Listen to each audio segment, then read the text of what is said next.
महाप्रभु के हार्द को प्रकट करने वाले ये महाप्रभु के 2 पत्र हैं जो उन्होंने विठल दास जी को लिखे।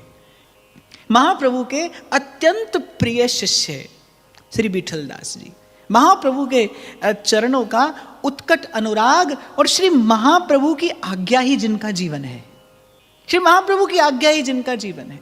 जब श्री महाप्रभु देवबंद से वृंदावन पधारे तो महाप्रभु के वियोग में, महाप्रभु के श्रीमुख चंद्र के दर्शन के वियोग में श्री विठल दास जी इतने व्याकुल रहे कि घर गृहस्थी होते हुए भी बस उस प्रेम के वशीभूत होकर श्री महाप्रभु जी के श्री चरणों में आकर उपस्थित हो गए। यद्यपि बड़े योग्य, विद्वान और वीर पुरुष थे और बड़ा सुंदर रीति से गृहस्थ का निर्वाह हो रहा था, पर मात पिता सुत बांधवा ये तो घर घर होए, सतगुरु मिले तो सब मिले। बस इसी भाव का विचार करके श्री महाप्रभु का अनुगमन करते करते वृंदावन धाम आ गए। यद्यपि यहां आकर गृहस्थ का निर्वाह करना कठिन हो गया, यहां आकर गृहस्थ का निर्वाह करना कठिन हो गया, लेकिन प्रत्येक प्रतिकूलता को मानो अपने अपने प्राणाराध्य के श्रीमुख चंद्र के दर्शन पर न्यौछावर करते हुए बस श्री महाप्रभु का मुख देख देख कर जीवन धारण करते हैं। सौराष्ट्र के राजा, उनकी इच्छा हुई कि मैं विठल दास जी को अपना प्रधानमंत्री बनाऊं, क्योंकि मैंने आपको निवेदन किया कि बड़े योग्य, विद्वान और वीर महापुरुष थे और सबसे बड़ी बात है धर्मपरायण थे, संस्कारी थे। तो राजा के मन में इच्छा हुई कि श्री विठल दास जी को मैं अपना प्रधानमंत्री, प्रधान सेवक के पद पर नियुक्त करूं। संध्या का समय था, यमुना का किनारा, श्री महाप्रभु कुछ कृपा पात्र जनों के संग बैठे थे। 2 अश्वारोही आए। सौराष्ट्र के राजा की ओर से श्री विठल दास जी के लिए एक संकेत आया है। राजा की ओर से संकेत आए और कोई बड़े आदर से लाए तो हम जैसा व्यक्ति कितना प्रसन्न हो। कहते विठल दास जी के तन मन प्राण व्याकुल हो गए कि राजा की ओर से संदेश आया है, क्या खबर आई होगी। वहीं महाप्रभु बैठे थे, वहीं चरणों में श्री विठल दास जी बैठे हैं, कुछ और कृपा पात्र जन भी बैठे हैं। श्री विठल दास जी ने कहा यही गुरुदेव के सन्मुख ये पत्र पढ़कर सुनाओ। पत्र पढ़कर सुनाया। राजा ने आज्ञा दी है कि आप शीघ्र अतिशीघ्र सौराष्ट्र पहुंचे और यहाँ प्रधान सेवक का कार्य भार संभालें। विठल दास जी के तो मानो प्राण पखेरु उड़ जाना चाहते थे। बड़ी आशा से श्री महाप्रभु जी के श्रीमुख की ओर देखा और महाप्रभु ने मंद मंद मुस्कुराते हुए कहा, विठल दास, ये पद प्राप्त करने के लिए तुमने कोई प्रयास तो नहीं किया, अर्थात ये तुम्हारा प्रारब्ध है, इसको ज्यों का त्यों स्वीकार करो, इसी में तुम्हारा कल्याण है, इसी में तुम्हारा मंगल है। अच्छा, जिनका दर्शन ही जीवन का आधार है वही श्री महाप्रभु कह रहे हैं कि विठल दास चले जाओ। और विठल दास कोई तर्क, कोई भी भाव, कोई भी शब्द महाप्रभु के श्री चरणों के सन्मुख नहीं रखते, केवल आंखों में अश्रु भरकर और अपना मुख नीचा कर लेते हैं। गुरु की आज्ञा में रहे, जो गुरु को रुचे। कबीर जी तो एक और बड़ी प्यारी बात कहते हैं, क्योंकि गुरु महिमा बड़ी सुंदर गाई है श्री कबीर साहब ने। वो कहते हैं कि तू करे तो दूर परूं और दूरी दूरी कहे दूर जाऊं। कह रहे हैं कि हे प्रभु, हे गुरुदेव, मैं तो आपके द्वार का कुकर हूं। अब आप बुलाएंगे तो आपके निकट आ जाऊंगा, और आप कहेंगे दूरी दूरी करे तो दूर जाऊं, तो बोले आप कहेंगे दूर हो जा तो मैं दूर हो जाऊंगा। आप राजी रहिए, बस आपकी आज्ञा ही हमारा जीवन है। इसीलिए संत कहते हैं, भाई सोहरा होना सरल है, दोहरा होना दास। मैं आपको यहां पर बैठकर आज्ञा दे दूं, बड़ा सरल है, आज्ञा पालन करना कठिन है। गुरु होना सरल है भाई, शिष्य होना कठिन है, बहुत कठिन है। इसीलिए गोस्वामी जी तो निर्णय दे देते हैं, सब ते सेवक धर्म कठोरा। मैंने आरंभ इसी भाव से किया कि मिलना, गुरु से मिलना क्या है, ये है गुरु से मिलना। जब गुरु के मन में मन मिला दिया जाए, फिर अपना न कोई मन न कोई इच्छा। भोली सखी कहती है ना, अरे जी देकर जी के सुख दुख की चर्चा किस मुख कहिए, बस राजी रहो हंसो ही मुख छवि, नहीं तुम सो कछु चाहिए। और फिर सेवक फल मांगे नहीं, सेव करे दिन रात, कहे कबीर तादास पे काल करे नहीं घात। महाप्रभु ने कहा विठल दास ये तुम्हारा प्रारब्ध है, इसे स्वीकार करो और चले जाओ। इससे पहले श्री विठल दास जी के प्राण निकल जाते, श्री महाप्रभु ने विठल दास जी के मस्तक पर हाथ रखकर कहा कि विठल दास तुम जहां जाओगे वृंदावनेश्वरी तुम पर वहीं कृपा वर्षण करेगी। सब कुछ गुरु के पास है, बस पाइए अपने भाग। सब कुछ गुरु के पास है। महाप्रभु ने कहा कि विठल दास चले जाओ, तुम जहां जाओगे वृंदावनेश्वरी तुम पर अपना कृपा रस वर्षण करेंगी। तुम वृंदावन में हो, ये महाप्रभु के श्रीमुख से निसृत अमृतमय शब्द जब विठल दास जी के कान में पड़े कि तुम वृंदावन में हो, जाओ, अब से वृंदावन तुम में निवास करेगा। गुरु से ये वचनामृत रूपी कवच पाकर और श्री विठल दास निकल पड़े। सरल नहीं था भाई, विठल दास जी के लिए सरल नहीं था। आपके मेरे मन में किंचित इन रसिकों की कृपा से प्रेम का वो आभास मात्र कभी कभी होता है। जैसे हमने उस दिन चर्चा की कि भाव आता है और अपने योग्य स्थान न पाकर चला जाता है, पर कभी आता है इन रसिकों की कृपा से, इस वृंदावन धाम की कृपा से, राधा वल्लभ लाल के अनुग्रह से कभी कभी आपके मेरे हृदय में प्रेम का आभास मात्र होता है। हमें भी अगर आज कोई यहाँ से दूर जाने के लिए कहे तो हृदय को कितना अपार कष्ट, अपार पीड़ा हो। और विठल दास जी जैसा अनुरागी चित्त जिसके सन्मुख महाप्रभु विराजमान है और महाप्रभु का बड़ा अपार प्रेम श्री विठल दास जी पर, बड़ी कृपा महाप्रभु की। श्री विठल दास जी का उत्कट अनुराग देखकर महाप्रभु भी उन पर यूं ही न्यौछावर हैं। और ऐसे शिष्य को श्री महाप्रभु कह रहे हैं विठल दास चले जाओ। और जब से भक्तमाल का चिंतन आरंभ हुआ, मैं आपको पुनः पुनः निवेदन कर रहा हूं, भक्त तो भगवान के हाथ का खिलौना होता है, उससे खेलकर ही भगवान लीला का विस्तार करते हैं। इन्हीं भक्तों की कृपा है जो प्रेम के ये अद्भुत अनुपम सिद्धांत इस लोक में प्रतिष्ठित हैं। क्षमा करना भाई, वेद पुराण इन सिद्धांतों का स्पर्श नहीं कर सकते। वो तो श्री कृष्ण को भी नेति नेति कहकर और मौन हो जाते हैं। वेद पुराण इन सिद्धांतों का स्पर्श नहीं कर सकते। ये तो इन रसिकों की कृपा है जिनसे प्रेम के ये अद्भुत अनुपम अनिर्वचनीय सिद्धांत इस लोक में प्रतिष्ठित प्रकीर्तित हुए हैं। ये प्रेम दीप प्रज्वलित हुआ है, इन रसिकों की कृपा है। चले जाओ, तुम जहां जाओगे श्री जी तुम पर कृपा रखेंगी। तुम वृंदावन में हो, अब से वृंदावन तुम में रहेगा। गुरु का ये आशीर्वाद, गुरु का ये वचन पाकर चल दिए विठल दास, लेकिन मन में बड़ा अपार कष्ट। और यहां मैं निवेदन करना चाहूंगा कि कष्ट केवल विठल दास जी के हृदय में नहीं था, महाप्रभु के हृदय में विठल दास जी के जाने की कहीं अधिक पीड़ा। लेकिन इस लोक में सिद्धांत की प्रतिष्ठा करनी है। इस घटना के मूल में जो सबसे महत्वपूर्ण बिंदु है वो ये है कि शायद महाप्रभु इस लोक में इस सिद्धांत की प्रतिष्ठा करना चाहते थे कि वृंदावन सत्य, नित्य और शाश्वत वस्तु है। बड़ी बात है निश्चल होकर वृंदावन का आश्रय ले लेना।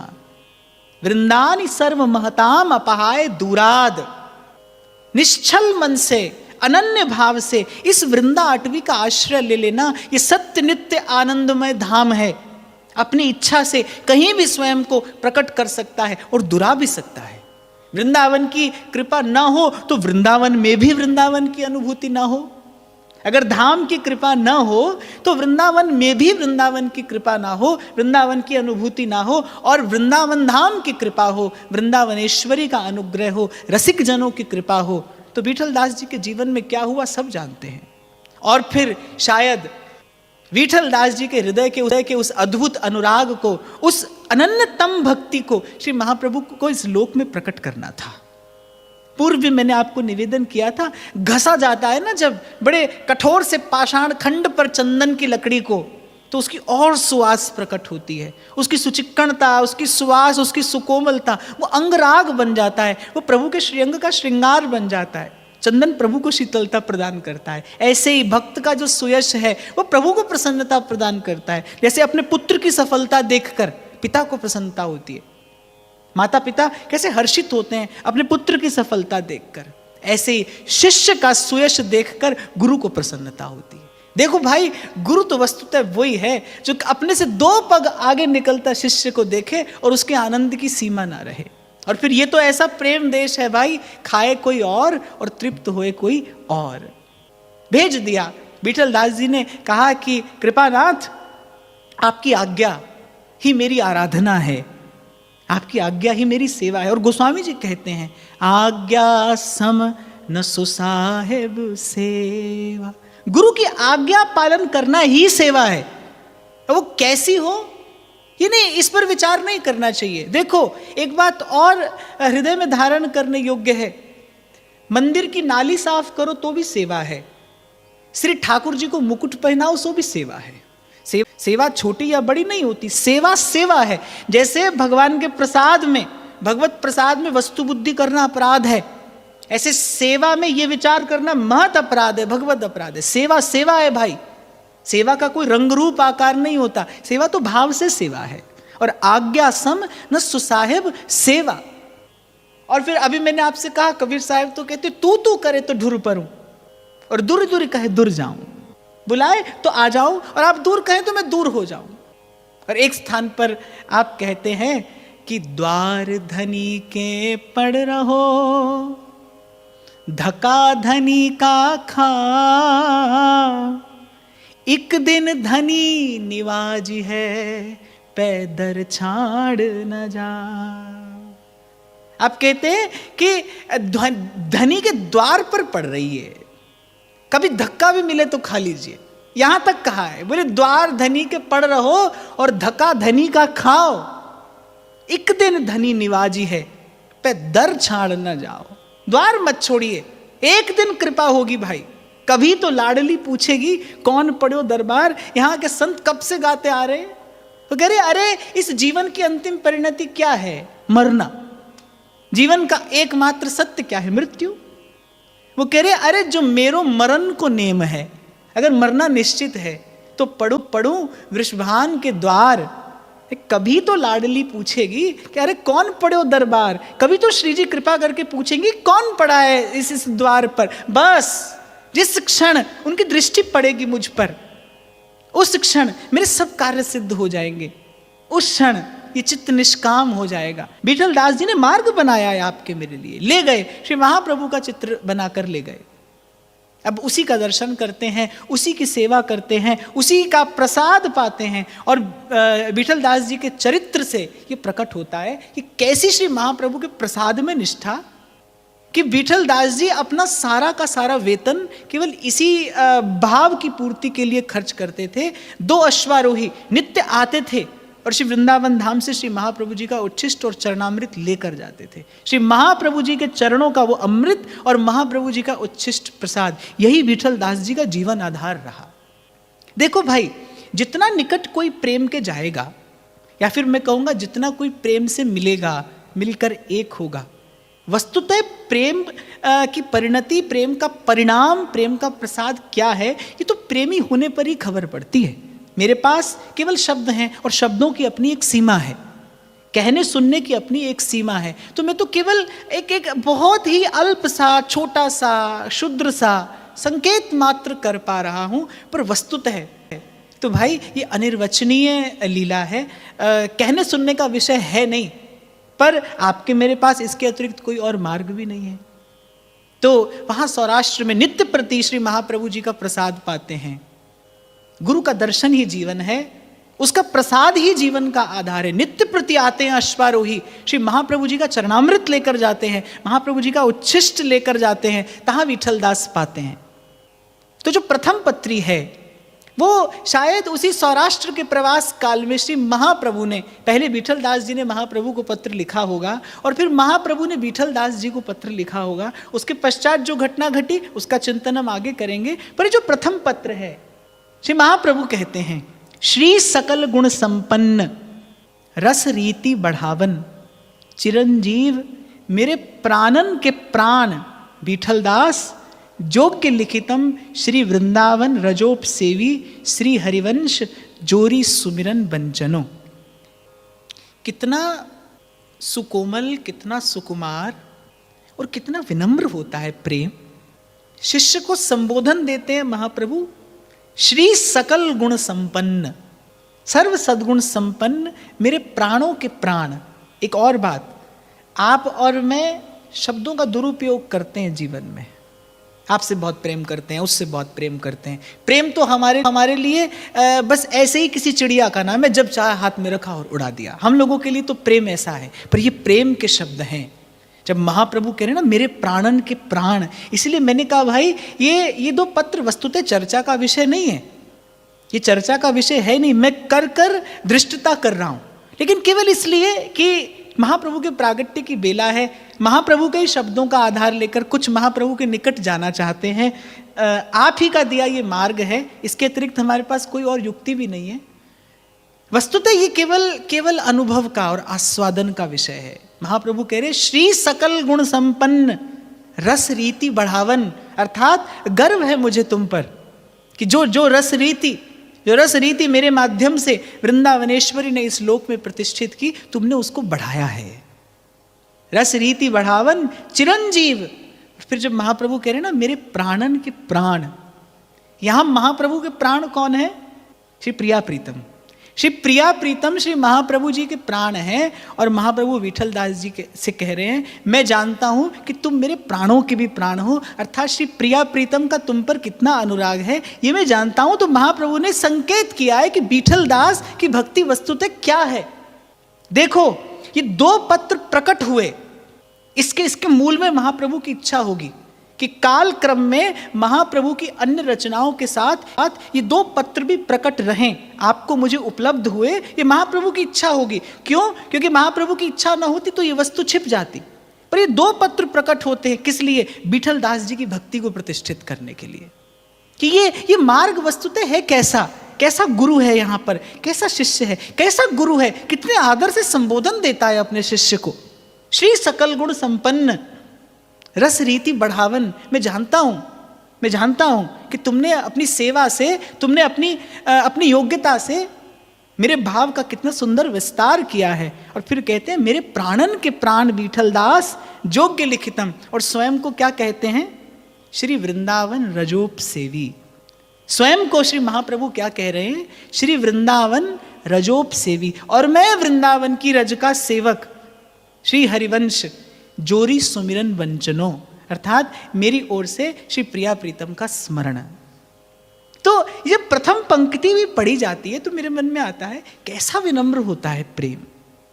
शायद महाप्रभु इसीलिए कहते हैं कि जागृत स्वप्न सुषुप्तिषु स्फुरतु में राधा पदाब्ज छठा। उसकी पहुंच सबसे ऊपर है भाई, प्रेम की पहुंच सबसे ऊपर है, लेकिन प्रेम की दृष्टि सबसे नीचे। प्रेम कभी चरणों के अतिरिक्त कहीं देखना ही नहीं चाहता। शायद इसी रीति से प्रेम की धारा प्रवाहित होती है, शायद इसी रीति से प्रेम की धारा प्रवाहित होती है। प्रेम सदा चरणों की ओर ही देखता है। जैसे जल जहां निवान होता है वहीं बहता है ना, ऐसे प्रेम भी जहां ढलान होती है बस उसी ओर बह जाता है। कोई खींच तान कर थोड़ी प्रेम मिलता है, मांग तांग कर प्रेम मिलता है क्या? नहीं मिलता है भाई। जहां हृदय की ढलान होती, जहां विनम्रता होती है, प्रेम की धारा बस उसी ओर बह जाती है। कोई लड़ झगड़ कर, खींच तान कर, युद्ध करके प्राप्त करने वाली, जीत कर पाने वाली वस्तु नहीं है प्रेम। प्रेम तो स्वयं को हार कर पाया जाता है। प्रेम जीत कर नहीं पाया जाता भाई, जीत कर तो संसार मिलता है, स्वयं को हार कर प्रेम पाया जाता है। हारे ही रस पाइए, इसलिए ध्रुवदास जी कह रहे उल्टी प्रेम की चाल। यहां पर तो हार का ही उत्सव मनाया जाता है। ऐसा कहते हैं रसकुल्याकार, रसकुल्या में कहते हैं अगर श्री जी किसी दिन श्री लाल जी से आप कहकर कुछ वार्ता करें तो श्री ठाकुर जी को लगता है कि आज शायद प्रिया जी रुष्ट हैं। अगर श्री जी आप कहकर संबोधन दें तो श्री लाल जी को लगता है कि आज श्री स्वामिनी जी रुष्ट हैं। तुम कहकर बात करें तो उन्हें थोड़ा अच्छा लगता है, तुम कहकर बात करें तो अच्छा लगता है। और जिस दिन प्रिया जी तू कहकर कुछ कहती हैं उस दिन तो लाल जी के लिए उत्सव हो जाता है। यद्यपि सकल लोक चूड़ामणि दीन अपन को माने, बस इसी बात पर तो रिझाए प्रेम। और महाप्रभु कह रहे भाई प्रीत की रीत रंगीलो ही जाने, रिझाए प्रेम। और महाप्रभु कह रहे भाई प्रीत की रीत रंगीलो ही जाने, रिझाए प्रेम। और महाप्रभु कह रहे भाई प्रीत की रीत रंगीलो ही जाने, रिझाए प्रेम। और महाप्रभु कह रहे भाई प्रीत की रीत रंगीलो ही जाने, रिझाए प्रेम। और महाप्रभु कह रहे भाई प्रीत की रीत रंगीलो ही जाने, रिझाए प्रेम। और महाप्रभु कह रहे भाई प्रीत की रीत रंगीलो ही जाने, रिझाए प्रेम। और महाप्रभु कह रहे भाई प्रीत की रीत रंगीलो ही जाने, रिझाए प्रेम। और महाप्रभु कह रहे भाई प्रीत की रीत रंग जाने। सबसे बड़ा भक्त श्री कृष्ण है, रसिक शेखर तो वो है ही, रसिक शेखर तो वो है ही। और मैं कहता हूं सब रसिकों के गुरु भी श्याम सुंदर हैं। सुख सागर नागर गुरु, प्रीत की रीत तो रंगीला ही जानता है, प्रीत की रीत तो प्रियतम ही जानते हैं। कै जाने वृषभान नंदिनी और कै जाने ये कान्हर कारो। तो ये प्रथम पंक्ति बताती है कि कितने सुंदर सुंदर संबोधन, कितने आदर सम्मान से युक्त संबोधन गुरु दे रहा है अपने शिष्य को। इसीलिए मैंने आपको कहा भाई, जब गुरु देखता है शिष्य मेरे बताए पथ पर बढ़ रहा है, मुझसे अधिक गति से आगे बढ़ रहा है, मुझसे पहले पहुंच जाएगा, अगर गुरु है तो आप नहीं जानते उसके मन को कैसा उल्लास, कैसा आनंद होता होगा। यहां हम कहते हैं कि हम प्रेम के मार्ग पर चलते हैं, अरे हमसे कोई दो पग आगे निकले तो हमारा मन भर जाता है ईर्ष्या से, राग से, द्वेष से, कलुष से। ये मार्ग ऐसे हृदय के लिए नहीं है भाई। मैं फिर कहूंगा, छीन झपट कर, खींच तान कर प्रेम नहीं पाया जाता। ये तो स्वयं को हार कर, स्वयं को मिटा कर पाया जाता है। मिटा अपनी हस्ती को, अगर कुछ मर्तबा चाहे, अगर इस देश में कुछ होना है तो मिटाना पड़ेगा स्वयं को भाई। मिटा अपनी हस्ती को, अगर कुछ मर्तबा चाहे, दाना खाक में मिलके गुले गुलजार होता है। यहां देखिए, अब स्वयं को क्या कह रहे हैं महाप्रभु? वृंदावन रजोप सेवी, और मैं वृंदावन की रज का सेवक, वृंदावन की रज का सेवक, वृंदावन की रज का सेवन करने वाला, वृंदावन की रज ही जिसका जीवन आधार है, ऐसे श्री हरिवंश मेरी ओर से प्रिया प्रीतम का स्मरण है। फिर कहते हैं जोरी सुमिरन मत रहो। सार का सार यही है कि बस प्रियालाल के स्मरण में तुम मत बने रहो, तुम आनंद में रहो। जोरी जो है सुख बरसत है। और ये कहकर शायद महाप्रभु वृंदावन से भाव का प्रसाद विठल दास जी के लिए भेज रहे हैं। बनी राधा मोहन जू की जोरी, इंद्र नील मणि श्याम मनोहर, शात कुंभ तन गोरी जोरी। जोरी जो है सुख बरसत हैं, तुम कुशल स्वरूप हो, तिहारे हस्ताक्षर बारंबार आवत हैं, सुख अमृत स्वरूप हैं, पत्री बाचत आनंद उमड़ चले हैं। महाप्रभु कह रहे तुम प्रसन्न हो, तुम कुशल हो, बस मुझे तो इसी में आनंद है। तिहारे हस्ताक्षर बार बार आवत हैं। श्री महाप्रभु कह रहे तुम्हारा पत्र बार बार आता है, मेरे लिए सुख अमृत स्वरूप है। एक और बात मैं आपको यहाँ कहूँगा, यहाँ कोई भी शब्द अतिशयोक्ति नहीं है। यहाँ कोई भी शब्द किसी के मन को क्षण भर का सुख देने के लिए नहीं कहा जा रहा। ये महाप्रभु के हृदय के उद्गार हैं, अपने शिष्य के प्रति प्रकट करते हैं। कैसी प्रीति है गुरु के हृदय में अपने शिष्य के प्रति। तुम्हारे हस्ताक्षर बारंबार आवत हैं, पत्री बाचत आनंद उमड़ चले हैं। आहा, और फिर कहते हैं मेरी बुद्धि को इतनी शक्ति ना ही जो कह सकूं। श्री महाप्रभु कह रहे हैं मेरे पास ऐसी सामर्थ्य नहीं है कि मैं बता सकूं कि तुम्हारा पत्र आता है तो मेरे हृदय को कितनी प्रसन्नता होती है। मैं अभी आपसे निवेदन कर रहा था, भाई एक साधारण हृदय के प्रेम की गहनता भी वाणी से प्रकट नहीं की जा सकती। आपका बालक आपसे पूछे कि आप कितना प्रेम करते हैं, तो आप शब्द से बता नहीं सकते आप कितना प्रेम करते हैं।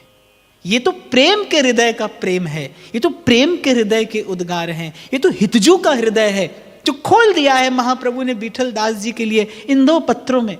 महाप्रभु कह रहे हैं कि जब तुम्हारा पत्र आता है, जब तुम्हारा संदेश आता है, तो मेरी बुद्धि को इतनी शक्ति नाही जो कही सको पर तो ही जानत हो,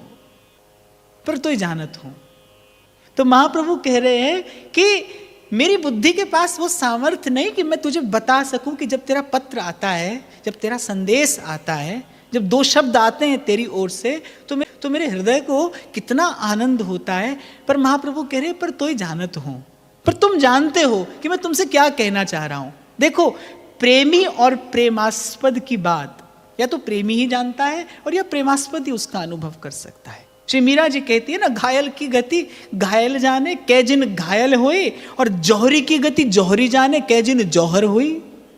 जाने जो अनुभव करे और या जो देवनहार।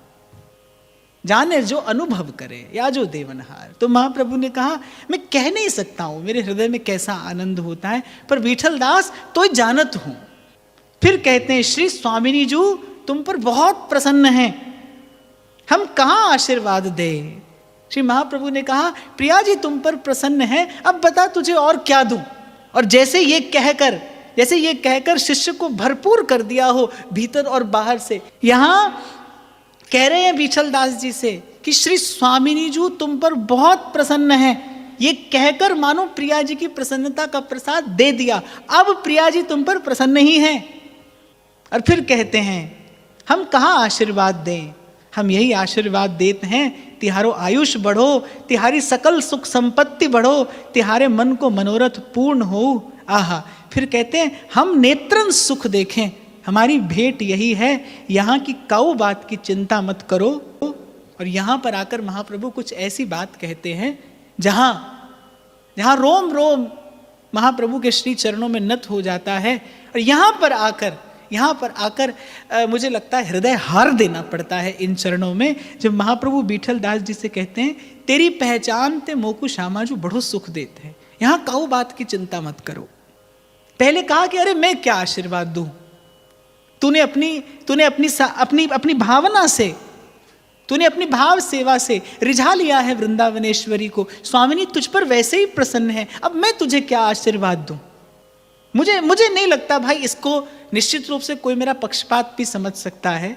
सुनने वाला सोचेगा कि मैं अपने आचार्य का यश गा रहा हूं, पर मैं व्यासपीठ पर बैठा हूं और ये स्थान न तो पक्षपात के लिए है न कुछ खंडन मंडन करने के लिए है, पर एक गुरु को ऐसी विनम्रता से विभूषित शायद इस संसार ने पहले नहीं देखा, शायद पहले कभी न देखा हो और शायद फिर संसार कभी न देखे। मैं स्वीकार करता हूं अगर कोई इसको मेरा पक्षपात कहे तो मैं मानने को तैयार हूं, पर मुझे ऐसा लगता है भाई, एक गुरु को ऐसी विनम्रता से विभूषित शायद इस संसार ने, इस लोक ने नहीं देखा होगा पहले कभी। गुरु अपने शिष्य से कह रहा है तेरी पहचानते मुकु श्यामा जो बड़ो सुख देते हैं, तेरी कृपा है मुझ पर श्री प्रिया जी, मुझे तेरी पहचान से, तेरे नाते से बड़ा सुख देती है, बड़ी कृपा करती है मुझ पर। विठल दास स्वामिनी जी तुम पर प्रसन्न है, मैं तुझे क्या आशीर्वाद दूं, मेरे पास तुझे देने के लिए अब क्या है। तेरे पास प्रिया जी की प्रसन्नता रूपी प्रसाद पहले से है, सब कुछ दे रहे हैं, देते चले जा रहे हैं, लेकिन कैसे, बस ऐसे, वृंदावन रजोप सेवी। इसीलिए आपको मैंने निवेदन किया भाई कि न तो किसी कुल में जन्म लेने से कोई श्रेष्ठ होता है और न कोई पोथी पुस्तक का ज्ञान अपने मस्तक पर ढो लेने से कोई बड़ा बनता है। आचरण करोति तीति आचार्य। श्री महाप्रभु के जीवन की सबसे बड़ी विलक्षणता और विशेषता यही है कि एक प्रेमी का, एक रसोपासक का कैसा जीवन होना चाहिए महाप्रभु उपदेश करके नहीं, जी कर बताते हैं। उपदेश करने के नाम पर तो महाप्रभु ने क्या कहा है, महाप्रभु का उपदेश भी कैसा है कि ताते भैया मेरी सौ कृष्ण गुण संचू। अरे गुरु तो बड़े कठोर शब्दों में आज्ञा देते भी सुने जाते हैं और कभी कभी शिष्य केवल अपराध के भय से उस आज्ञा का पालन करते हैं। बस कभी कभी होता है गुरु कठोर होता है, बड़े कठोर शब्दों में आज्ञा देता है और शिष्य भी केवल आज्ञा का पालन इसलिए करता है कि कहीं अपराध ना हो जाए। लेकिन इस संबंध में, ऐसी भावना में कहीं प्रेम और प्रीति का अभाव रहता है। पर महाप्रभु कैसे हैं, कह रहे अरे ताते भैया मेरी सौ, जैसे हाथ में हाथ लेकर किसी आत्मीय को कहते हो अरे भाई तुझे मेरी सौगंध है। कृष्ण गुण संजू मानुष को तन पाए भजो ब्रजनाथ को। अरे देव ऋषि व्यास शुकदास निज कहत सब, क्यों ना बिन कष्ट रस सिंधु को पीजिए, क्यों ना बिन कष्ट रस सिंधु को पीजिए। इसीलिए मैंने आपको आरंभ में बड़ी विनम्रता पूर्वक निवेदन किया, भाई बड़भाग है हमारा, परम सौभाग्य हमारा कि हमें देखने को मिल गए हैं महाप्रभु। अभी आपको मुझे देखने को मिले हैं, कुछ ऐसा करना भाई, प्रयास करना, हारना नहीं कि आज जो हमें देखने को मिला है उससे हम एक बार मिलकर भी देखें। इस जीवन में कभी आप और मैं भी कृपा का ये उत्सव मना सकें, कह सके कि हाँ हमें महाप्रभु मिले, जिन्होंने हमें प्यार करना सिखाया, हमें महाप्रभु मिले। और मुझे लगता है ये एक पंक्ति ऐसा रस का भंवर है कि कोई इस भाव में सदा सदा के लिए डूब जाए। अरे हम कहाँ आशीर्वाद दें, हम यही आशीर्वाद देते हैं कि तिहारो आयुष बढ़ो, दीर्घायु हो, तिहारी सकल सुख संपत्ति बढ़ो। श्री विठल दास जी की सुख संपत्ति क्या है? श्री प्रियालाल की सेवा, वही तो विठल दास जी की सुख संपत्ति है, वही उनका परम धन है। आप देखिए कि बड़े कष्ट में, सांसारिक दृष्टि से, लौकिक दृष्टि से, आर्थिक दृष्टि से बड़े कष्ट में गृहस्थ जीवन का निर्वाह हो रहा था यहाँ वृंदावन में। राजा की नौकरी मिली, राजा के दीवान हुए हैं जाकर, राजा बड़ा आदर करता है विठल दास जी का, क्योंकि धर्मपरायण योग्य शूरवीर महापुरुष हैं। लेकिन उस स्थिति में भी घर की गृहस्थी की दशा वही बनी रही, क्योंकि सारा का सारा वेतन तो श्री विठल दास जी न्यौछावर करते थे श्री महाप्रभु जी के चरणामृत और प्रसाद पर। 4 अश्वारोही लगे हैं, 2 पहुंचते हैं फिर 2 चलते हैं, 2 पहुंचते हैं फिर 2 चलते हैं, कि श्री महाप्रभु का प्रसाद नित्य मिलता रहे। वो प्रसाद की कणिका, वो जो चरणामृत के 2 बिंदु हैं जिनके पास हितजू के चरणों की चेतना है। जब विठल दास जी के हाथ पर आता था चरणामृत तो उनको लगता था कि चरण छू लिए मैंने महाप्रभु के, श्री चरणों का दर्शन हो गया, श्री चरणों का दर्शन हो गया।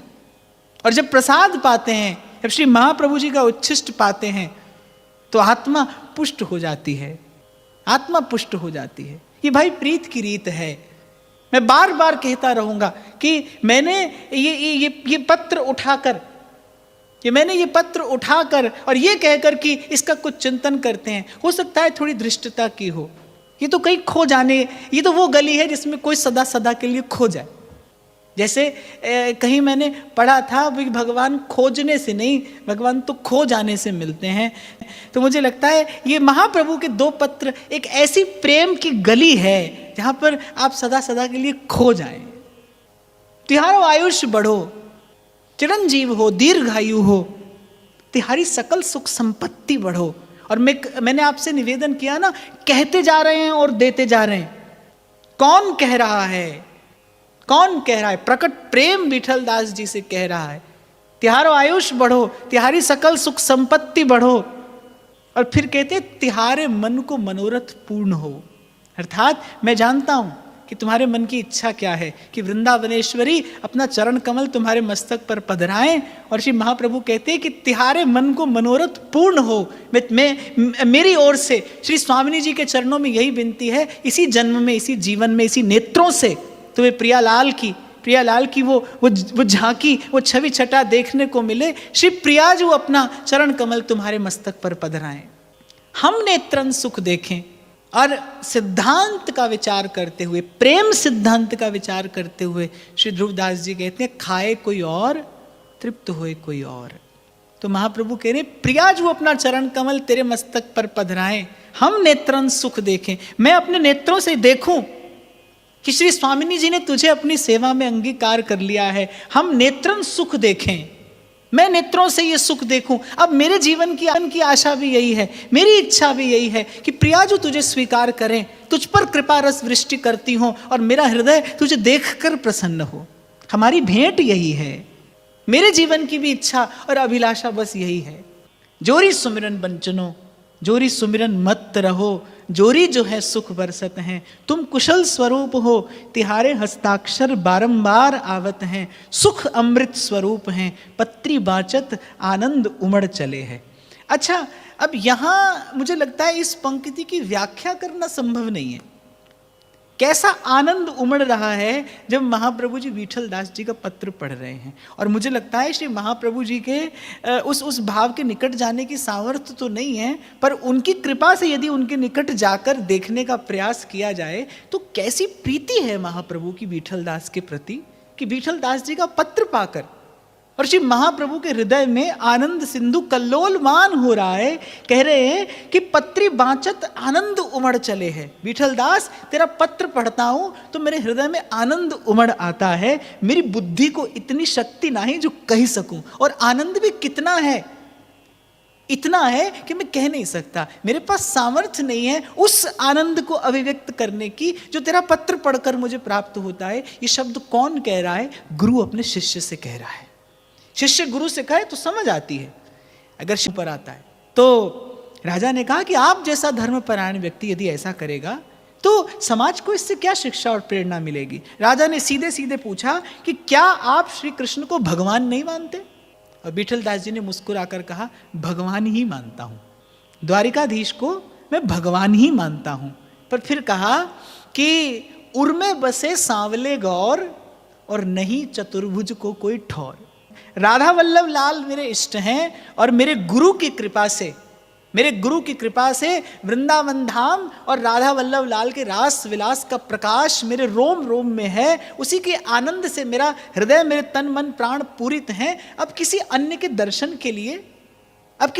दर्शन के लिए मेरे हृदय में कोई स्थान ही नहीं है, कोई ठौर ही नहीं है। अब भाई राजा जैसे व्यक्ति की बुद्धि में ये अत्यंत सूक्ष्म अनन्य भक्ति का भाव कैसे आता? राजा ने कहा कि भाई शिव और नारायण में भेद करने वाले तो हमने सुने, चलो राम और कृष्ण में भेद हो ऐसा भी कुछ लोग कहते हैं, ऐसा भी कुछ दुराग्रही जन कहते हैं। यद्यपि तत्व एक है पर फिर भी ऐसा भी कुछ दुराग्रही लोग करते हैं और भक्तों ने भी ऐसी लीला करके दिखाई है। गोस्वामी जी कहते हैं तुलसी मस्तक तब नवे धनुष बाण लो हाथ। बिल्व मंगल कहते हैं श्री रघुनाथ जी से कि आप मयूर पिच और मुरली धारण करो तो मैं आपको प्रणाम करूं। तो भक्तों ने भी ऐसी लीला की है। पर राजा ने कहा ये कृष्ण और कृष्ण में भेद तो हमने पहली बार सुना है। ये आप कैसे महात्मा है, ये कैसी आपके अनन्य भक्ति है? राजा क्रोध से तमतमा गया। जब वो हृदयंगम नहीं कर पाया, जब उनके हृदय के इस गहन गंभीर भाव तक नहीं पहुंच पाया तो राजा क्रोध से तमतमा गया। क्या कहते हैं आप? दिखाइए आपके रोम रोम में कौन सा वृंदावन है, ऐसा कौन सा वृंदावन आपके रोम रोम में भर रहा है, ऐसा कौन सा आनंद है जिसमें उन्मत्त हुए आप द्वारिकाधीश का अपमान कर बैठे। यद्यपि विठलदास जी ने कोई अपमान नहीं किया। ज्ञानी, विद्वान, बुद्धिमान, विद्यावान, धनवान, बलवान वो सब नहीं समझ सकते। अरे दो टूक कह दिया था ना गोपी ने, ये तो प्रेम की बात है ऊधो, बंदगी तेरे बस की नहीं है, यहाँ सर दे के होते हैं सौदे, आशिकी इतनी सस्ती नहीं है। तो गोपी ने भी कहा कि अरे तेरो जोग कहाँ राखें, यहाँ रोम रोम श्याम है। उद्धव कोई घर की, संसार की, व्यापार की और व्यवहार की बात थोड़ी समझा रहे थे गोपी को, विशुद्ध ब्रह्म ज्ञान दे रहे थे। वो ब्रह्म ज्ञान दे रहे थे जो मुनियों को, ऋषियों को अप्राप्य था, वो ब्रह्म ज्ञान देने गए। पर गोपी कहती अरे तेरो जोग कहाँ राखें, यहाँ रोम रोम श्याम है। हाँ, पर जैसे श्री नारद जी प्रेम का लक्षण बताते हैं ना, अनुभव रूपम, ये तो भाई जिसने प्रेम किया है वो जानता है कि ये क्या है। ना तो मैं कह सकता हूं और ना आप सुनकर समझ सकते हैं। प्रेम तो करके जाना जा सकता है, सुनकर कहकर प्रेम नहीं समझा जा सकता। ज्ञान विद्या कह सुनकर पाई जा सकती है। वेदों का ज्ञान श्रुतियों से ही पाया जाता है, अर्थात श्रवण से ही वो विद्या प्राप्त की जाती है। तो कथन श्रवण से ज्ञान ध्यान सीखा जा सकता है, पर प्रेम तो भाई करके ही जाना जा सकता है। जो प्रेम करेगा वो जानेगा प्रेम क्या है।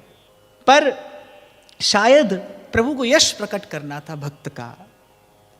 राजा ने कहा कि दिखाइए कहाँ है आपके रोम रोम में, मैं भी देखना चाहता हूं ऐसा कौन सा वृंदावन है जिसके आनंद में उन्मत्त आपने द्वारिकाधीश का अपमान कर दिया। मैं देखना चाहता हूं कौन है आपका इष्ट और कैसा है उनका वो रास विलास जिसके आनंद में भरकर, और आपने प्रभु का अपराध कर दिया, आपने वैष्णव धर्म की अवज्ञा कर दी।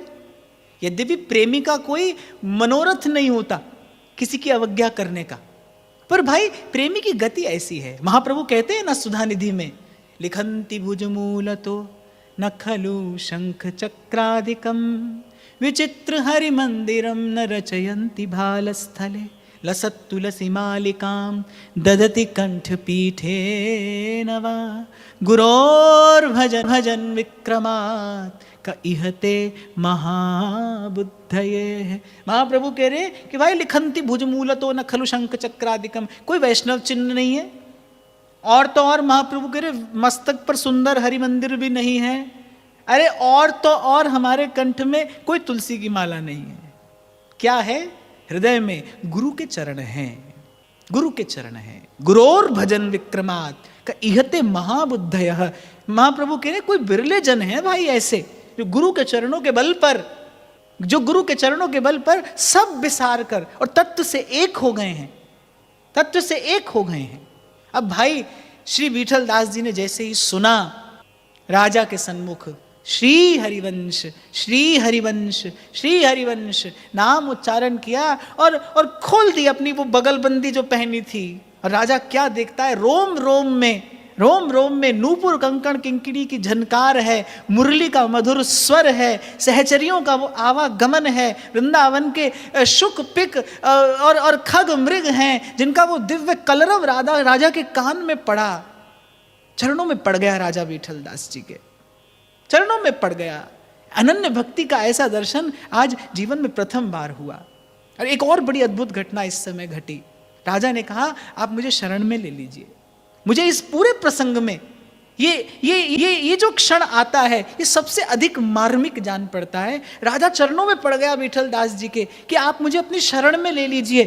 और विठल दास जी कहते हैं कि आपको शरण ग्रहण करनी है तो मेरे सदगुरु इस समय विराजमान हैं, उनकी शरण में जाइए, मैं तो उनके चरणों का एक सेवक मात्र हूं।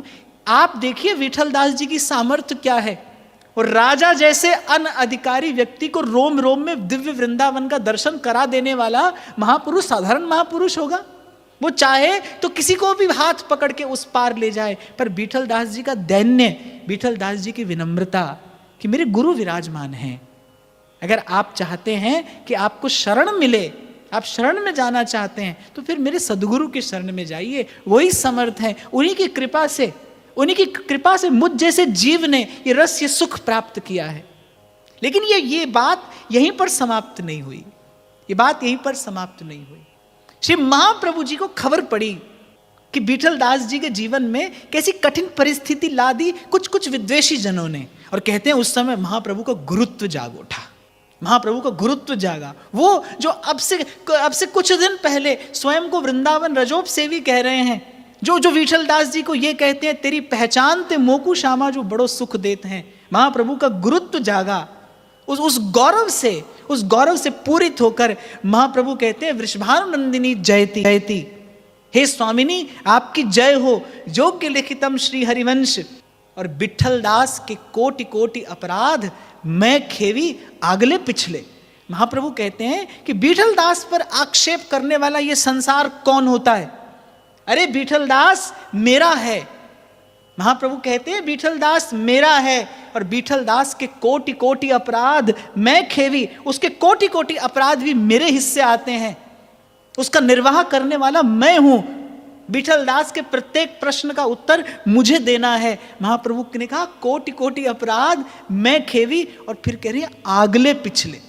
देखो जब शिष्य शरण में जाए तो गुरु ये तो कहता है कि अच्छा तेरे पूर्व के अपराध में क्षमा करता हूं पर आगे भूल मत करना। पर यहां महाप्रभु कह रहे हैं आगले पिछले, जो विठल दास से हो गए और जो आगे होंगे उस सब का उत्तरदायित्व मुझ पर है। यद्यपि विठल दास जी जैसे महापुरुष से कोई अपराध हो नहीं सकता।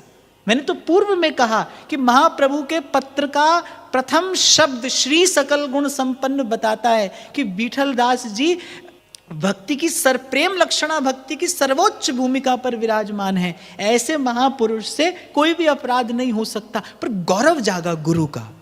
निश्चित रूप से जो विठल दास जी ने अपने रोम रोम में वृंदावन का रस वैभव प्रकट करके दिखाया, उसके मूल में हितजू की कृपा है। पर महाप्रभु कह रहे हैं भाई इसके अपराधों का उत्तरदायित्व, इसके प्रत्येक कर्म का उत्तरदायित्व मेरा है। संसार मेरे विठल दास से प्रश्न करने वाला कौन होता है? और फिर विठल दास को पत्र लिखते लिखते श्री प्रिया जी से बात करने लगते हैं महाप्रभु। विठल दास मेरे प्राण हैं। महाप्रभु कह रहे हैं विठल दास मेरे प्राण हैं। और श्री प्रिया जी से कहते हैं हे स्वामिनी, जो शास्त्र मर्यादा सत्य है, जो गुरु और शिष्य के संबंध में शास्त्र कहता है, यदि वो सब सत्य है, जो शास्त्र मर्यादा सत्य है और गुरु महिमा ऐसे ही सत्य है, तो हे ब्रजनव तरुणी कदम्ब चूड़ामणि राधे, तिहारे स्थापे गुरु मार्ग विषय अविश्वास अज्ञानी को होते हैं। ये संसार अज्ञानी है, ये नहीं जानता कि मैंने किस रस रीति की प्रतिष्ठा की है। और महाप्रभु उस भावावेश में आकर प्रियाजू से कहने लगते हैं हे स्वामिनी, ये मार्ग, इस मार्ग की सदगुरु तो आप हैं। महाप्रभु प्रियाजू से कहते हैं तिहारे स्थापे, गुरु मार्ग विषय अविश्वास अज्ञानी को होता है। और यहाँ एक गुप्त रहस्य ये भी प्रकट होता है कि हितजू के रूप में कोई और नहीं, वही विशुद्ध प्रेम तत्व प्रकट हुआ है। तभी महाप्रभु कह रहे हैं तिहारे स्थापे, ये जो मार्ग मैंने प्रतिष्ठित किया है, ये शास्त्र पुराणों में वर्णित मार्ग नहीं है, पर इसकी प्रतिष्ठापक, इसे प्रतिष्ठित और प्रकीर्तित करने वाली, इसे अपने अनुग्रह से पुष्ट करने वाली स्वामिनी आप हैं। ये आपका मार्ग है। तिहारे स्थापे गुरु मार्ग विषय अविश्वास अज्ञानी को होते हैं। ये जो मार्ग है, इसीलिए राधा वल्लभ लाल के उस वाम पार्श्व में श्री प्रियाजू की गादी विराजमान है। महाप्रभु की सदगुरु हैं प्रिया जी, ये प्रिया जी का मार्ग है। आप देखो प्रत्येक संप्रदाय का जो नाम है वो उसके आचार्य के नाम पर ही प्रसिद्ध होता है। वल्लभाचार्य महाप्रभु के नाम पर वल्लभ संप्रदाय है। प्रत्येक संप्रदायाचार्य के नाम पर ही संप्रदाय का नाम प्रतिष्ठित होता है, प्रसिद्ध होता है। आप देखिए हमारे यहाँ इसे कहते हैं राधा वल्लभ संप्रदाय। इस संप्रदाय की मूल आचार्य स्वयं प्रिया जी हैं। ये उन्हीं का मार्ग है। ये प्रिया जी के मार्ग पर आप और मैं चल रहे हैं। और महाप्रभु का हृदय अकुला गया कि संसार पूछने वाला कौन होता है, क्या जाने संसार इस प्रेम के मार्ग की गति। रहस्य तद्यस्य स्थितिरपि न साधारण गति। महाप्रभु कह रहे हैं भाई कैसा होता है रसिक, न जानीते लोकम न च निगम जातम कुल परंपराम वानो जानत्य अह न सताम चापि चरितम रसम राधायाम आभजति किल भावम ब्रजमणौ रहस्य तद्यस्य स्थितिरपि न साधारण गति। रसिकों की स्थिति साधारण नहीं होती। आप और मैं रसिकों की गति नहीं समझ सकते। अरे उनका हृदय, उनका मन जाने कहाँ लगा है और उनके बाहरी आचरण से आप और मैं अनुमान नहीं लगा सकते कि इनकी पहुंच कहाँ तक है। सोई राजा ने भूल की, केवल बीठल दास जी के बाहरी आचरण को देखकर बीठल दास जी पर आक्षेप लगाया, उन्हें भरी सभा में अपमानित किया और महाप्रभु सह नहीं पाए। बीठल दास मेरे प्राण हैं और गुरु महिमा ऐसे ही सत्य है। और हे स्वामिनी, यदि गुरु की महिमा सत्य है, यदि शास्त्र गुरु की महिमा वर्णन करते हैं वो सत्य है, तो फिर तिहारे स्थापे गुरु मार्ग विषय अविश्वास अज्ञानी को होते हैं। मैंने इस मार्ग की प्रतिष्ठा अपनी इच्छा से नहीं की, आपकी कृपा से की है, आपकी आज्ञा से की है, आपके अनुग्रह से की है। तो कहते हैं कि इस पर अविश्वास अज्ञानी को होता है। सेवक जी महाराज कहते हैं श्री हरिवंश प्रसिद्ध धर्म समझे ना अलप तब, इस पर अविश्वास अज्ञानी को होता है। और फिर कहते हैं ताते यह मर्याद राखनो, जैसे सौगंध देते हो प्रियाजू को कि आपको ये लज्जा रखनी होगी, ताते यह मर्याद राखनो और बीठल दास को अहो सींचनो। आप देखिए पत्र लिखा है बीठल दास जी को, वार्ता कर रहे हैं प्रिया जी से, तभी आगे कहते हैं तुम दो सफल आनंद बरसो बीठल दास को अहो सींचनो। हे स्वामिनी, आप अपने प्रियतम के संग नित्य निकुंज में केली परायण रहें। आप सुख बिलसें, आप आनंद बिलसें, पर बीठल दास को अहो सींचनो। पर मेरे बीठल दास का, अगर शिष्य गुरु से ये शब्द कहता है तो ये बात समझ में आती है, ये बात स्वीकार्य है, ये बात सहजता से ग्रहण की जाती है। पर गुरु अपने शिष्य से कह रहा है, ऐसी उत्कट प्रीति गुरु की है अपने शिष्य पर, ऐसा उत्कट अनुराग गुरु का है, ऐसा निश्चल प्रेम गुरु का है अपने शिष्य पर। और ये कैसा गुरु है भाई। वस्तुतः अगर महाप्रभु के इस परमोज्वल इस अस्तित्व का दर्शन करें तो गुरु और आचार्य जैसे शब्द छोटे हैं। यद्यपि गुरु सबसे बड़ा है, मुझे लगता है आध्यात्म जगत में अगर सबसे बड़ा श्रेष्ठ कोई संबोधन है तो गुरु ही है। पर यहाँ जब इस चरित्र का दर्शन किया जाता है तो लगता है कि भाई ये गुरु और आचार्य शब्द भी छोटा है, नहीं समाता महाप्रभु का व्यक्तित्व इन शब्दों में भी, गुरु शब्द में भी नहीं समाता। ये शायद उससे भी परे, उससे भी पार किसी और देश की बात है, किसी और देश की बात है। एक बार का प्रसंग है कि श्री महाप्रभु राजभोग के पश्चात प्रसाद पा रहे थे। बाजरे की रोटी थी। श्री बीठल दास जी आए, निकट बैठे। महाप्रभु ने अपने थाल में से कुछ कण प्रसाद बीठल दास जी को दिया। शायद बीठल दास जी प्रसाद पाकर आए होंगे। सो वो जो प्रसाद था वो पूर्ण रूपेण पा नहीं पा रहे थे और संकोचवश श्री महाप्रभु से कुछ कह भी नहीं पा रहे थे। बाजरे की रोटी थी। महाप्रभु ने बीठल दास जी को देखा और बीठल दास जी के थाल से वो जो बचा हुआ टूक था उठाया और स्वयं पा गए। गुरु का शीत प्रसाद तो शिष्य को मिले, सौभाग्य की बात है, पाना ही चाहिए, पर शिष्य की थाली से उठाकर महाप्रभु ने प्रसाद पाया। महाप्रभु के चरित्र में भाई कुछ ऐसा है, निश्चित रूप से है, जो केवल केवल केवल अनुभव रूपम नहीं कह सकता भाई, नहीं कह सकता।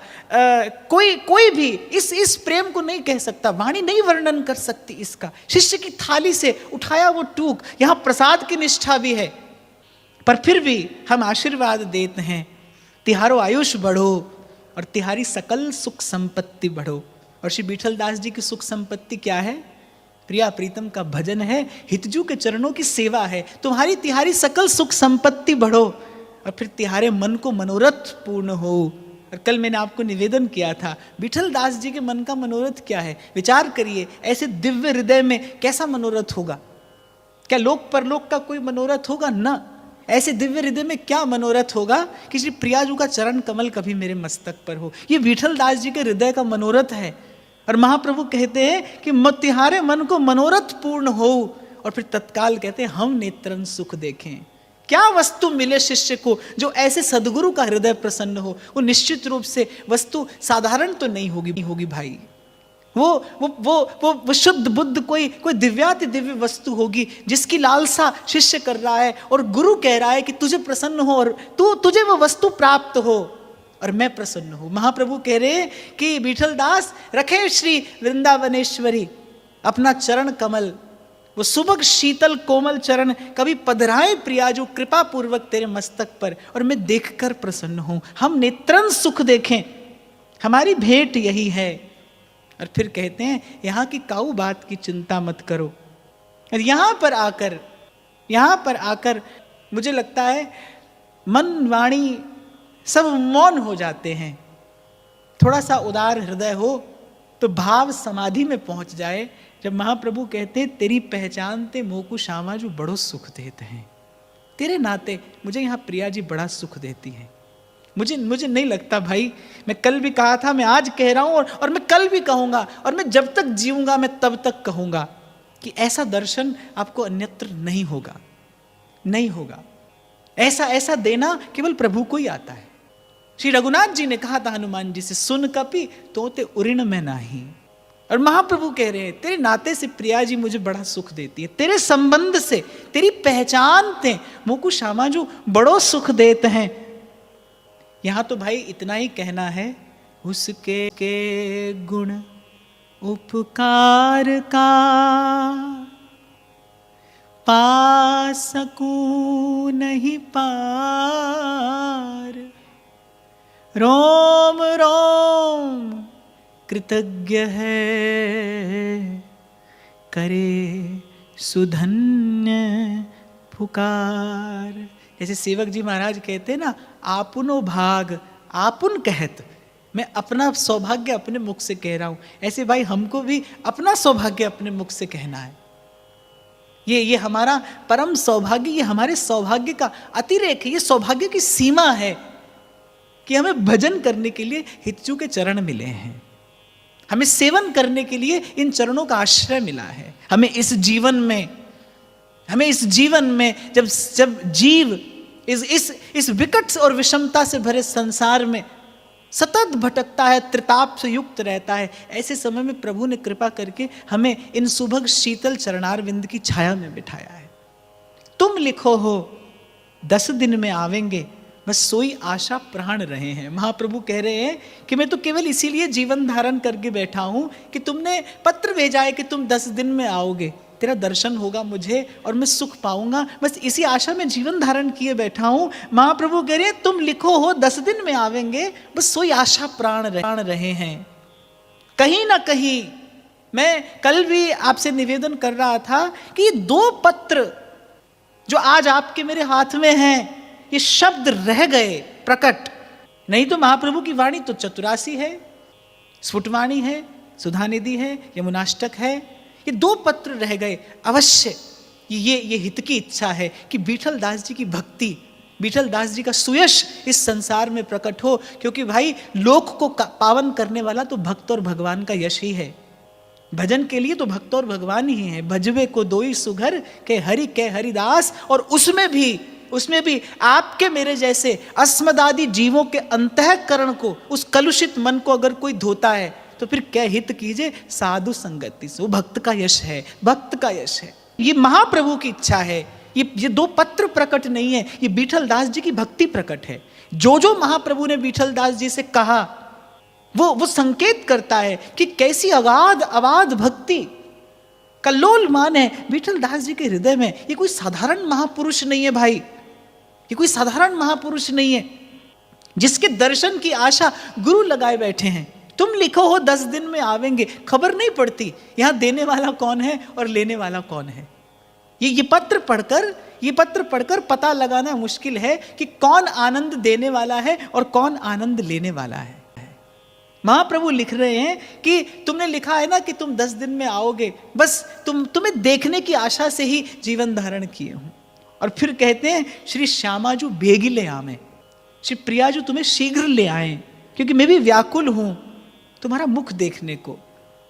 मेरी आत्मा को भी तेरे संग से सुख मिलता है विठल दास। जब तू निकट होता है तो मेरे हृदय को भी प्रसन्नता होती है, मेरे हृदय को भी आनंद होता है। श्री श्यामाजू बेग ले आवे।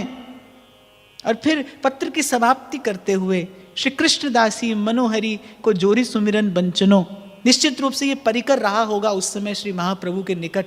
सबका यथा योग्य स्मरण श्री महाप्रभु ने इस पत्र के विश्राम के समय किया है। गोविंद दास संत दास की दंडौत, गांगू मैदा को कृष्ण सुमिरन बंचनो, कृष्णदास मोहनदास को कृष्ण सुमिरन, रंगा को दंडौत और बनमाली धर्मशाला को कृष्ण सुमिरन बंचनो।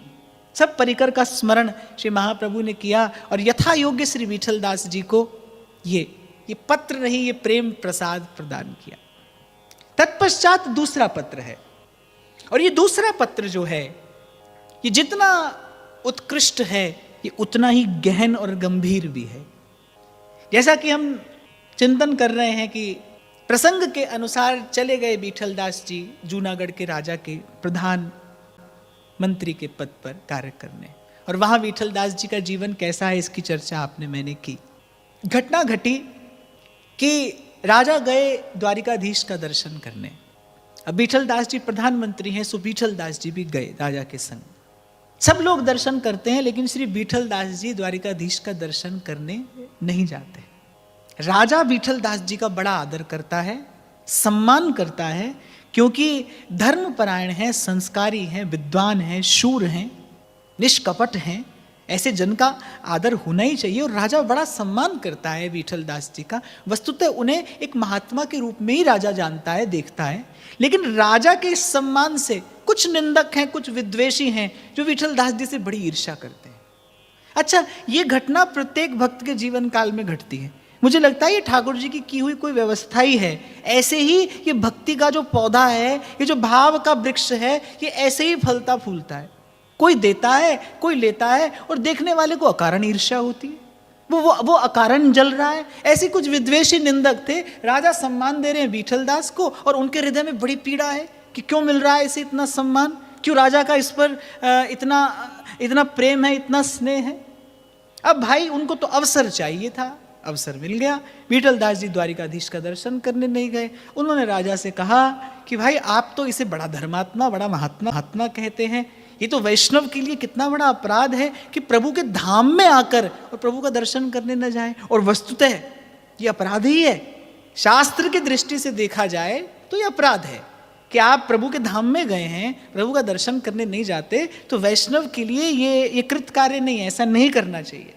राजा ने कहा कि मैं तो इस बात को सत्य नहीं मानता कि श्री विठल दास जी जैसा धर्मपरायण पुरुष और श्री द्वारिकाधीश का दर्शन करने न जाए। वो द्वारिकाधीश का अनादर कैसे कर सकते हैं?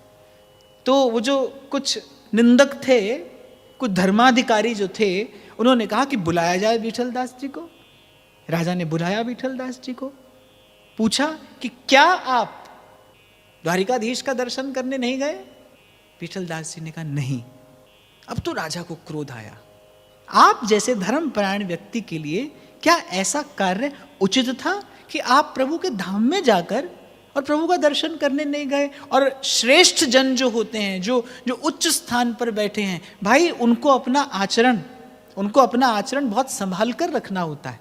जो जो ऊंचे स्थान पर बैठा है उसका आचरण तो गंगा जल की तरह पवित्र होना चाहिए, क्योंकि वो जो पद चिन्ह छोड़ रहा है उसी पर अन्य जन चलेंगे। इसीलिए बड़े स्थान पर बैठना आसान नहीं होता भाई, उसके साथ साथ गुरुतर कर्तव्य आता है, उसके साथ साथ बड़ा उत्तरदायित्व आपके कंधों पर आता है। दास का ध्यान करना, पर मेरे बीठल दास की संभाल करना। बीठल दास मेरे प्राण हैं। जैसे ध्रुवदास जी कहते हैं ना कि नयनन के रसना नहीं और रसना के नहीं नयन। जो हृदय के नेत्र उस भाव का दर्शन करते हैं वो कह नहीं सकते, और जो जिव्या कहती है वो देख नहीं सकती। गिरा अनयन नयन बिनु वाणी।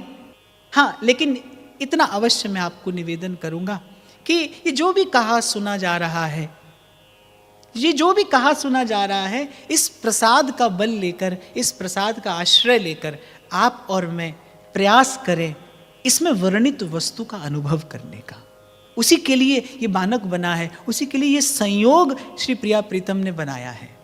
और कल की बात को दोहराते हुए कि आप और मैं भी भाई इस जीवन में कभी कृपा का उत्सव मनाते हुए कह सकें कि हमें महाप्रभु मिल गए, हमें महाप्रभु मिल गए।